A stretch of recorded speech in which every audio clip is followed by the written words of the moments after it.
Hola, mi nombre es Luisa Nardes y hoy les vengo a hablar del cáncer colorectal. El cáncer colorectal es el que tiene origen en las células que conforman la pared del colon o del recto y normalmente se denomina junto porque tiene muchas características en común con el cáncer de colon y el cáncer rectal como tal. Esta es una enfermedad letal que lo normal es que se diagnostique por inicio de síntomas, lo que significa que al momento del diagnóstico ya está en un estadio más avanzado en el que el tratamiento no puede ayudar mucho. Da inicio con pólipos, que pueden ser pólipos adenomatosos. Debido a esto, los adenomas se denominan afecciones precancerosas y pues hay tres tipos de adenomas que son los tubulares, vellosos y tubulovellosos. También pólipos inflamatorios y pólipos hiperplásicos. Estos son más frecuentes observarlos, pero en general no son precancerosos, haciendo la salvedad de que si miden más de 1 centímetro es necesario descartar si se trata de cáncer. Cuanto a los pólipos cerrados sésiles y los adenomas cerrados tradicionales, son a menudo tratados como si fueran un adenoma, ya que representan un mayor riesgo de tratarse de cáncer colorectal. También tenemos tipos de cáncer colorectal, que está el adenocarcinoma, siendo el más común, un 95% aproximadamente, originado en las células glandulares del epitelio, tumores carcinoides, tumores del estroma gastrointestinal, que es el mismo sarcoma, y linfomas. Cuanto a la epidemiología, el cáncer colorectal es el tercer cáncer más común en el mundo, representando un 10% de todos los cánceres.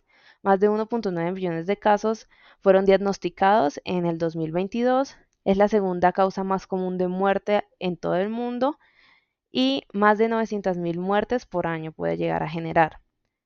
Además, se estima que 50% del cáncer colorectal diagnosticado es metastásico. Es el segundo cáncer más común en mujeres y el tercer cáncer más común en hombres. La supervivencia a 5 años es aproximadamente 65% y en países con tamizaje se ha observado reducción de la mortalidad. Cuanto esta es una gráfica que muestra un panorama general de cómo está la mortalidad del cáncer colorectal alrededor del mundo y en esta gráfica podemos ver un panorama general de la incidencia del cáncer colorectal alrededor del mundo también tomado de Globocán. En cuanto al cáncer colorectal en Colombia, su incidencia es el tercer cáncer más incidente en el 2020, representando un 10%. Es la tercera causa de muerte en Colombia en el 2020 también, representando un 9.4% de las muertes. Y según datos nacionales del Anuario Estadístico del 2021 del Instituto Nacional de Cancerología, de 4.479 casos reportados, el 8.3% correspondieron a cáncer colorectal y es el segundo tumor maligno del tracto gastrointestinal más frecuente, pues siendo el primero el cáncer gástrico. Como factores de riesgo tenemos modificables y no modificables. Entonces, modificables está obesidad, tabaquismo, síndrome metabólico, sedentarismo, el consumo de carnes rojas, una mala dieta, hipertensión arterial no controlada, hiperlipidemia mal controlada, consumo de alcohol y cambios en la microbiota intestinal. De los no modificables tenemos ser mayor de 50 años, síndromes hereditarios como la poliposis adenomatosa familiar y el síndrome de Lynch, eh, la historia de cáncer colorectal en un familiar de primer grado, enfermedad inflamatoria intestinal y mutaciones genéticas. Pero también hay estudios que han demostrado que hay factores protectores, como el alto consumo de vitamina D, consumo de frutas, fibra, verduras, el control de las enfermedades de las que ya hablamos y uso regular de AINES. Específicamente fue este ensayo, el CAPP2, que habla del uso de aspirina para prevención del cáncer colorectal. Cuanto a la presentación clínica, estos pacientes con cáncer colorectal se pueden presentar de manera asintomática y ser detectados por tamizaje y por una urgencia por obstrucción intestinal, perforación o incluso una hemorragia gastrointestinal aguda. Los síntomas se dan más que todo por el crecimiento del tumor y pues estaría hablando de un estadio avanzado. Los síntomas más comunes son hematoquesia, melena, dolor abdominal, anemia por deficiencia de hierro y cambio de hábitos intestinales, que también se puede hablar de distensión abdominal, náuseas y vómito, más que todo estas dos últimas cuando hay obstrucción abdominal. Que puede tomar son tres. Entonces, la primera es cáncer colorectal como resultado de la acumulación de errores tanto genéticos como epigenéticos durante un periodo largo de tiempo. También puede existir una cascada de mutaciones genéticas que pues se van a acumular y esto va a conducir a un desorden progresivo en la replicación del ADN. Y pues como último, hay que resaltar que no solamente está involucrado lo genético, sino que también está involucrado el ambiente, es decir, incluye tanto como la exposición, el estilo de vida, los mutágenos y factores hereditarios. Entonces, de acuerdo a esto, podemos ver estas tres vías oncogénicas. La primera es la inestabilidad cromosómica, que se da específicamente por acumulación de mutaciones en los oncogenes específicos y genes supresores de tumores. Este da lugar a dos cánceres, que es la poliposis adenomatosa familiar, que es el menos del 1%, y el cáncer esporádico, que representa aproximadamente por esta vía el 85%. La otra vía es la inestabilidad microsatelital, que es por difusión de los genes de reparación del ADN, lo que conduce a la hipermutabilidad genética, es la vía cerrada y pues también puede dar tanto esporádico como síndrome de Lynch, esporádico en un 12 al 15% y el síndrome de Lynch de un 3 al 4%. Y por último, que es el menos común, tenemos el fenotipo metilador de isla CPG, que es por vía inflamatoria. Y pues también se pueden observar los genes involucrados en cada vía, que por ejemplo en el esporádico para inestabilidad cromosómica tenemos el APC, el TP53 y el KRAS y el NRAS. Entonces, en cuanto al carcinoma colorectal, como ya lo vimos, nos puede dar un cáncer esporádico que es en ausencia de síndrome familiar como lo sería la poliposis adenomatosa familiar. Viene primero el adenoma y luego es que se genera el cáncer y pues tiene dos vías patogénicas diferentes, que es la acumulación progresiva de múltiples mutaciones con diferentes genes involucrados, que la primera sería la vía APC-B-catenina, que es por inestabilidad cromosómica, la acumulación de estas mutaciones en una serie de oncogenes y genes supresores, y la otra es la inestabilidad de microsatélites, que es la que acabamos de ver también. Y pues para hacer una diferencia entre el cáncer colorectal esporádico y el hereditario, es ver la predisposición que ya tiene como tal el cáncer hereditario. Entonces se habla de la teoría de los dos hits como causa de cáncer. Entonces una persona normal que no tiene antecedentes, tenemos como observa la gráfica una célula normal sin ninguna mutación. Y pues por algún error y alguna de estas vías que hemos hablado se llega a generar el primer hit y tenemos una mutación. Y es necesario generarse el segundo hit, es decir, para tener las dos mutaciones y que se exprese el cáncer. En cambio, una persona con factores hereditarios no tiene una célula normal, sino que en uno de sus alelos ya tiene la mutación. Al generarse el primer hit, ya se genera, es como si fuese el segundo como tal. Entonces ya se genera la enfermedad. Y pues hablando del cáncer colorectal en familias, el 5% de todo el cáncer colorectal es hereditario, siendo la suma de los que se causan por el síndrome de Lynch, que es del 2 al 5%, y la poliposis adenomatosa familiar, que es el 1%, o incluso menos, teniendo en cuenta que hay otros síndromes de cáncer más raros. Pueden ser elegibles para test genéticos las personas que tienen esta historia y lo característico es historia de cáncer colorectal antes de los 50 años y está relacionado a otros cánceres primarios también.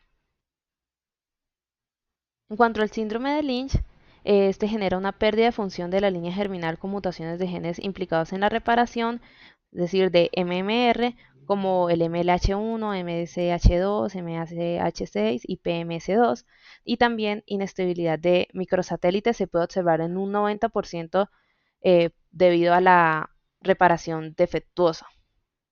Y pues también se tienen estos criterios que son el Amsterdam 1 y 2 y criterios de Bethesda. Entonces, como podemos ver, es tres familiares con cáncer de colon o cánceres asociados. Uno de ellos debe ser pariente en primer grado de los otros dos generaciones sucesivas afectadas, al menos un caso diagnosticado antes de los 50 años. Y para los criterios de Bethesda, personas con dos tipos de cánceres asociados a cáncer colorectal hereditario no poliposo y pues entre otros, pero relacionados a que sean en personas menores de 45 años o pues 40 años y pues que sea un patrón frecuente en la familia. Se puede dar por diseminación linfática, hematógena, se puede dar por vías contiguas y transperitoneales y es más común a ganglios, hígado, pulmones y peritoneo. Los síntomas dependen del área que afecta, es decir, si afecta a los pulmones puede generar disnea y tos.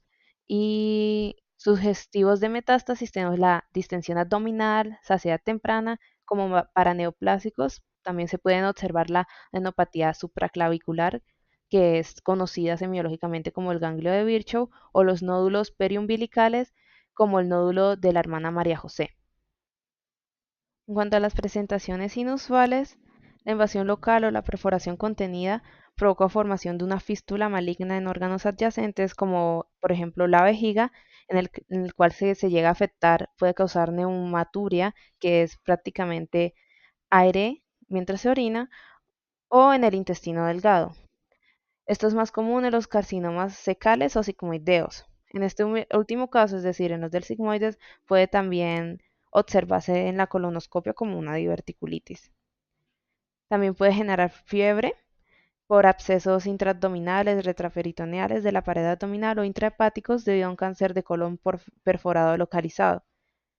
La bacteremia se puede dar por Streptococcus bovis y la sepsis por Clostridium septicum y se asocian con neoplasias malignas colónicas subyacentes en aproximadamente el 10 al 25% de los pacientes, pero en raras ocasiones se pueden ver otras infecciones extraabdominales causadas por otros organismos anaerobios.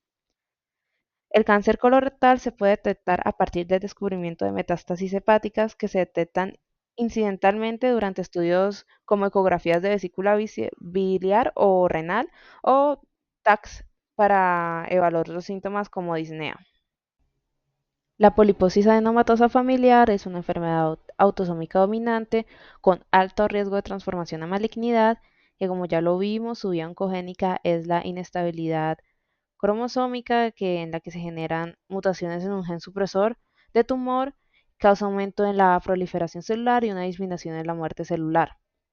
Las mutaciones del gen de la poliposis en el APC, específicamente en el cromosoma, en el brazo 5q21. También la clásica se caracteriza por tener de 200 a 2500 adenomas de colon. Para el diagnóstico se necesitan mínimo 100 adenomas. Estos usualmente son tubulares y en caso de un diagnóstico temprano se puede realizar una polipeptomía profiláctica. La poliposis adenomatosa familiar atenuada tiene en promedio 30 pólipos ubicados generalmente en el colon proximal y tienen un 50% de riesgo de convertirse en cáncer. El síndrome de Garner tiene pólipos idénticos a la poliposis adenomatosa familiar clásica, pero están combinados con otras cosas, en este caso osteomas, quistes epidérmicos, fibromas y lipomas. Y también tiene un aumento de frecuencia en cáncer de tiroides y duodeno. En cuanto al síndrome de Turcot, es poliposis adenomatosa de colon y tumores del sistema nervioso central, específicamente meduloblastomas. Dos terceras partes mutaciones del gen PAC y una tercera parte es mutaciones del gen CCHSP y se desarrollan también glioblastomas cerebrales. Y por último, el síndrome de cáncer colorectal hereditario sin poliposis es autosómico dominante y hay mutaciones en los genes que reparan el ADN. Entonces, ¿qué tenemos que tener en cuenta para sospechar de un cáncer colorectal familiar? Entonces, ¿cómo reconocer a un individuo que tenga herencia de cáncer colorectal? Entonces, en este caso, que se haya diagnosticado el cáncer de colon antes de los 45 años, que presente adenomas mayores a 2 centímetros antes de los 40 años, que hayan múltiples neoplasias malignas, ya sean diagnosticadas al tiempo o no, que se hayan diagnosticado múltiples cánceres primarios, sean colónicos o extracolónicos, 10 o más adenomas que se le hayan visto alrededor de la vida, sumado a historia familiar de cáncer de colon, varios miembros familiares cercanos que hayan estado diagnosticados con cáncer de colon. El cáncer de colon haya estado presente en más de una generación en los individuos de la misma familia y un agrupamiento de cánceres extracolónicos en la familia, especialmente se hace énfasis en el gástrico, cáncer de pecho, de tiroides y cáncer uterino. Para el diagnóstico tenemos diferentes herramientas. Empezando tenemos la colonoscopia, que tiene una sensibilidad del 95% y pues se puede ver el colon entero en busca de lesiones cancerígenas. En cuanto a la sigmoidoscopia, pues tiene una alta sensibilidad solamente para el colon distal y puede ser una buena opción debido a que es más prevalente en ubicación en el cáncer en recto y sigmoides. Sin embargo, pues se deja una gran parte de colon sin observar. También tenemos la tomografía o pues la colonografía, que es altamente sensible, no menos del 90%, especialmente para pólipos mayores a 1 centímetro. Sin embargo, pues se pasarían pólipos de menor tamaño, que estaríamos hablando de un estadio de la enfermedad menos avanzado en el que se podría hacer más por el paciente. La FOBT o la prueba de sangre oculta en heces, que detecta en general hemoglobina, pero de cualquier animal tiene una baja sensibilidad por esto, porque tiene una preparación en la que se restringen alimentos como la carne y otras cosas. Entonces no es tan conveniente, pero pues igual se puede realizar. Y tenemos la FIT o FIT, que es la prueba inmunohistoquímica fecal, en la cual se detecta por inmunohistoquímica la hemoglobina, entonces se detecta directamente la hemoglobina humana y pues tiene una mayor sensibilidad y es más confiable, por decirlo así, que la FOBT.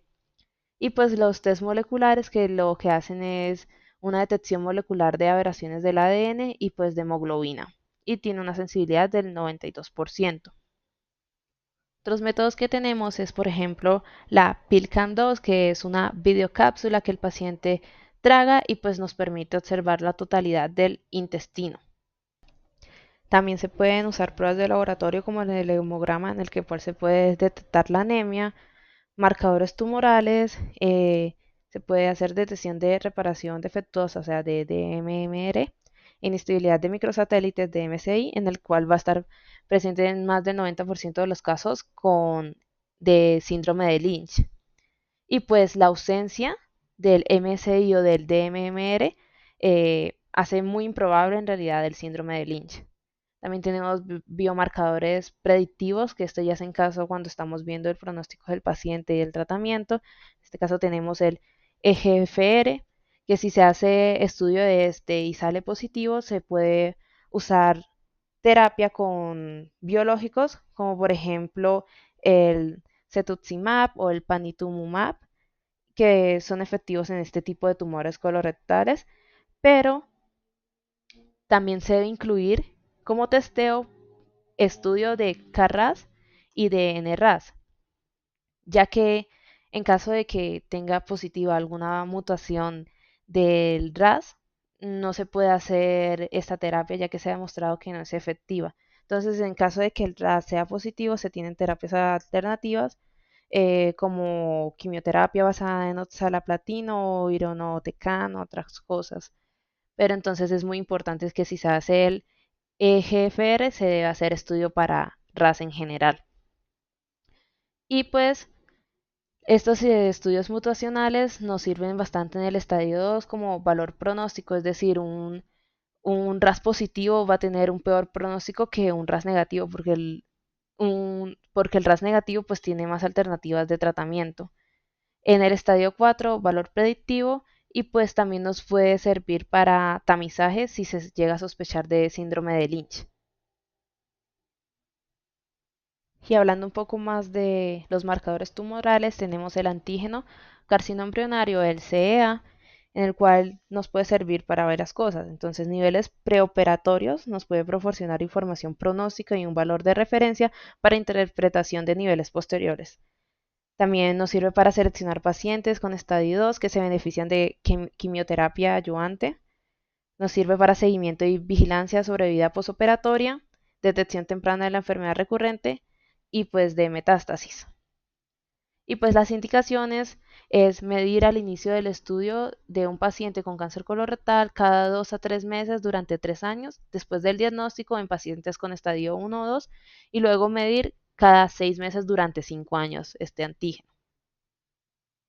Y hablando un poco más de la clasificación, el sistema de estadificación de los tumores se da por el estadio TNM, que es tumor, ganglio linfático y metástasis, y pues cada una de las letras evalúa eso. Aquí tenemos una tabla que nos muestra, entonces podemos ver que T1 es cuando está invadiendo a la submucosa, existe también T0, que es que, por ejemplo, que no hay evidencia del tumor como tal, está T2 que invade la muscular propia y así va avanzando, y lo mismo con los ganglios. De acuerdo al número de ganglios que esté afectado, se clasifica la N y de acuerdo a la metástasis, si no hay metástasis o si llega a haber metástasis distante, sería M1. Y pues de acuerdo al TNM podemos llegar al estadio, que puede ser estadio 0, 1, el 2 que se divide en A y B, el estadio 3 que se divide en A, B y C y el estadio 4. Y pues como vemos ahí, depende de las características del TNM. Y por último, vamos a hablar específicamente del tamizaje del cáncer colorectal en Colombia. Esta información es sacada de la Revista Nacional de Cancerología y pues aquí vemos cómo clasificar en categorías de bajo riesgo, moderado riesgo o alto riesgo a los pacientes. Entonces, para el bajo riesgo tenemos individuos asintomáticos, mayores de 50 años, sin historia en su familia de cáncer colorectal, adenoma avanzado o enfermedad inflamatoria intestinal, sin familiares cercanos, como ya habíamos hablado, diagnosticados en primero o segundo grado, diagnosticados con cáncer después de los 55 años. Categoría 2, que es el riesgo moderado, tenemos individuos todavía asintomáticos, con familiar en primer grado, con cáncer colorectal, diagnosticado antes de los 55 años, o dos familiares uno en primer grado y un familiar en segundo grado, con cáncer colorectal diagnosticado a cualquier edad. Y categoría 3, que es un alto potencial de riesgo, es decir, del 50%, o que ya están diagnosticados con un síndrome hereditario de manera autosómica dominante, como pues lo es el de la poliposis adenomatosa familiar o como el síndrome de Lynch. Entonces, esto también son individuos asintomáticos que tengan tres o más familiares en primer grado con una combinación de familiares en primero o segundo grado de la misma rama familiar diagnosticados con cáncer colorectal o que tengan más de dos o más familiares en primero o segundo grado de la misma rama familiar diagnosticados con cáncer colorectal, incluyendo cualquiera de los siguientes factores de alto riesgo que son cáncer de colon múltiple, cáncer de colon antes de los 50 y por lo menos un familiar con otro cáncer primario. Otro criterio es por lo menos un familiar en primer grado con gran número de adenomas a lo largo del colon que esté en sospecha de poliposis adenomatosa familiar o un familiar en alto riesgo de mutación del gen APC o que se haya identificado uno de los genes MMR que como habíamos visto son relacionados al síndrome de Lynch. Para el tamizaje se tienen diferentes pruebas. Tenemos el test de sangre oculta en heces, que como ya habíamos hablado tiene una baja sensibilidad, que también es conocido como el test del guayaco. La prueba de sangre oculta en materia fecal con inmunoquímica, que es el mismo FIT, que tiene ya una mayor sensibilidad y pues especificidad es muy similar en ambos. Más se puede resaltar que en este momento no se está haciendo un tamizaje a la población en general de cáncer colorectal en Colombia, pero en caso de que se llegue a hacer, sería ideal hacer una prueba como esta, que pues es más barata y no es tan invasiva y pues nos podría hablar de cómo está el, el cáncer en este caso y pues no, como vemos en la gráfica, no sería un estadio tan avanzado, sino que sería un estadio más inicial o intermedio en el cual se podría hacer algo por el paciente, ya que pues no se puede implementar una prueba como la colonoscopia para un tamizaje a toda la población tanto por el costo como por el problema de que el paciente la acepte como tal. Y pues las otras pruebas de las que ya habíamos hablado, que son la colonografía por tomografía, la ectosigmoidoscopía y la colonoscopía total.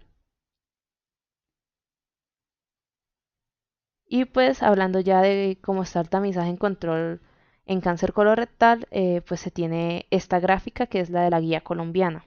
Entonces el tamizaje de cáncer de colon en Colombia se hace a personas de más de 50 años de edad con factores de riesgo personal o familiar. Entonces, si no tiene factores de riesgo, no se hace, que es lo que estábamos hablando. Si sí los tiene, entonces se pasa a 1. Entonces la categoría 1, 2, categoría 2, 2 y la categoría 3, que son las categorías de las que habíamos hablado, pues dependiendo en qué categoría de riesgo esté, se va a ser la prueba que se le hace. En categoría 1 se puede hacer el FIT cada 2 años o colonoscopia cada 10 años. La categoría 2 se puede hacer colonoscopia cada 5 años, iniciando a los 40 años, o cada 10 años antes del caso eh, en el cual de referencia se haya diagnosticado.